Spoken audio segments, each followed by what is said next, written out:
തെരഞ്ഞെടുപ്പിൽ മദ്യനയവും വികസനവും ചർച്ചയാകുമെന്ന് കോഴിക്കോട് അതിരൂപത archbishop doctor Varghese Chakkalakkal. മദ്യത്തിന്റെ ലഭ്യത കുറയ്ക്കണം, ഡീൽ അല്ല തെരഞ്ഞെടുപ്പിൽ ചർച്ചയാക്കേണ്ടത്. ഭരണ തുടർച്ച വേണമോ വേണ്ടയോ എന്ന് പറയുന്നില്ലെന്നും സമദൂരമാണ് സഭയുടെ നിലപാടെന്നും വർഗീസ് ചക്കാലക്കൽ പറഞ്ഞു.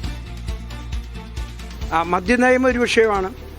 അതുപോലെ തന്നെ മറ്റു കാര്യങ്ങൾ, നമ്മുടെ വികസനം വളരെ പ്രധാനപ്പെട്ടതാണ്. എല്ലായിടത്തും മദ്യഷാപ്പുകളൊക്കെ തുടങ്ങുക, എപ്പോഴും മദ്യം ഇങ്ങനെ അപ്പോൾ അതിൻ്റെ ലഭ്യത കുറയ്ക്കുന്നത് നന്നായിരിക്കും എന്നുള്ളതാണ് നമ്മുടെയൊക്കെ ആ ആശയമാണ് നമ്മൾ പറയുന്നത്. അത് അവർ ഓരോ ഇഷ്യൂ ഉണ്ടാക്കി ഇങ്ങനെ സംസാരിക്കുന്നതല്ലേ. എനിക്ക് തോന്നുന്നില്ല അതിലെന്തെങ്കിലും കാമ്പുണ്ടെന്നുള്ളത്. അതിങ്ങനെ പറഞ്ഞുകൊണ്ടിരിക്കും, ഒരു വശത്തു നിന്ന് അങ്ങോട്ടടിക്കും ഇങ്ങോട്ടും അടിക്കും. അതൊക്കെ അവരുടെ രാഷ്ട്രീയ പ്രവർത്തനത്തിൻ്റെ ഒരു ഭാഗമാണ്. വേറെയൊക്കെ ആകണമായിരുന്നു. ഇപ്പം കൂടുതൽ ഈ ഡീല് തന്നെയാണ് പറഞ്ഞുകൊണ്ടിരിക്കുന്നത്. അതാണ് പ്രശ്നം.